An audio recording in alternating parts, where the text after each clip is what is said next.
અમદાવાદમાં યુથ કોંગ્રેસના કાર્યકરો રસ્તા પર ઉતર્યા અને આ રીતે ઉગ્ર વિરોધ નોંધાવ્યો। કાર્યકરો એટલા ઉગ્ર બન્યા કે પોલીસે ટીંગાટોળી કરવી પડી। અમરેલીમાં નકલી લેટરકાંડ મામલે પાટીદાર યુવતીનું સરઘસ કાઢવાના આરોપ બાદ રાજ્યભરમાં ખળભળાટ મચી ગયો છે। આ મુદ્દાને રાજકીય રંગ મળતા જ ઠેર ઠેર વિરોધ નોંધાવવામાં આવી રહ્યો છે। અમદાવાદમાં યુથ કોંગ્રેસ દ્વારા આ રીતે રિકન્સ્ટ્રક્શનનું નાટક કરી વિરોધ નોંધાવવામાં આવ્યો। અમરેલીમાં જે છોકરી જોડે અન્યાય થયો છે એ સરકાર ખ્યાતિ ગ્રુપ વાળાને બુટલેગરોને કેમ એની રેલી નહીં કાઢતી અને આ છોકરીને કેમ એવો ન્યાય અમારા સમાજનું અપમાન થયું છે એ અમે નહીં સહન કરીએ। સમાજની દીકરીનું અપમાન થયું છે અમે નહીં સહન કરીએ। જામનગરમાં પણ પટેલ યુવા ગ્રુપ અને રાજકીય સામાજિક સંસ્થાઓ દ્વારા વિરોધ પ્રદર્શન યોજવામાં આવ્યું। જામનગર કલેક્ટર કચેરી ખાતે પહોંચીને આગેવાનોએ આવેદનપત્ર આપ્યું। સાથે જ એવી માંગ કરાઈ કે ગેરબંધારણીય વ્યવહાર કરનાર પોલીસ વિરુદ્ધ આકરા પગલાં લેવામાં આવે।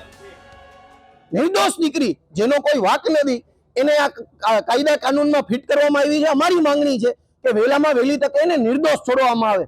આ લોકો અત્યારે ભાજપના નેતા વાત કરે છે કે અમે જામીન ઉપર છોડશું, જામીન ઉપર તો એ છૂટી જ જવાની છે કેમ કે તેનો કોઈ વાક નથી, તે નિર્દોષ દીકરી છે।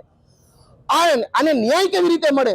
તો જે આ પોલીસના લોકો જે એને સરઘસ કાઢવામાં હતા જાણે કોઈ આતંકવાદી મોટો મીર માર્યો હોય એવી રીતે તેને 3 કિલોમીટર ચલાવીને લઈ આવ્યા છે। તેનું સરઘસ નીકળે અને જે આ નેતાઓ જેની માટે થઈને આ કરવામાં આવ્યું છે એનું સરઘસ નીકળવું જોઈએ, ત્યારે આ છોકરીને પૂરતો ન્યાય મળશે।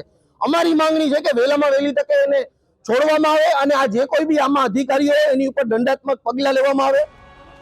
પાટણથી કોંગ્રેસના ધારાસભ્ય ડોક્ટર કિરીટ પટેલ પણ વહેતી ગંગામાં હાથ ધોઈ નાખ્યા। મુખ્યમંત્રીને સંબોધીને લખેલા પત્રમાં કિરીટ પટેલે અમરેલીની ઘટનાને વખોડી, સાથે જ માંગ કરી કે ભ્રષ્ટ અધિકારીઓના સરઘસ કાઢો।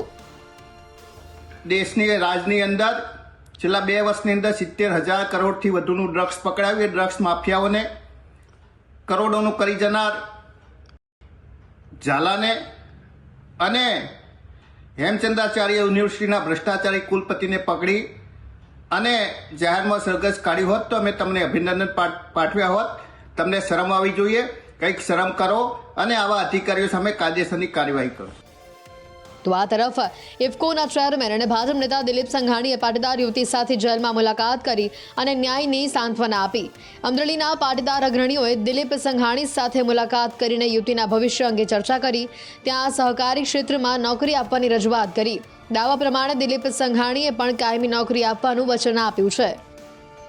એટલે એમનું આજીવિકાનું કાયમ એક મેન્ટેન થાય, એના કુટુંબને સહારો મળી રહે એટલે માટે બધા અમરેલીના બધા આગેવાનો, બધા પાટીદાર આગેવાનોને બધા લોકો દિલીપભાઈને મળ્યા અને સરકારી ક્ષેત્રમાં ક્યાંય પણ એમને સમાવી લઈને એમની કાયમી ધોરણે આજીવિકા બરાબર થાય ચોક્કસપણે એવું એમને વિનંતી કરી અને દિલીપભાઈએ આ વિનંતીનો સ્વીકાર કર્યો। દિલીપ સાહેબને મળવા આવ્યા કે આ સમાજની દીકરીને જે આ પ્રોબ્લેમમાં ફસાણા છે તો એમને હવે પછીનું જીવન કેમ સરસ રહે એના માટે જોબ માટે સાહેબ પાસે વિનંતી કરી તો અમારી વાત જાણી અને તુરંત એને સ્વીકારી છે।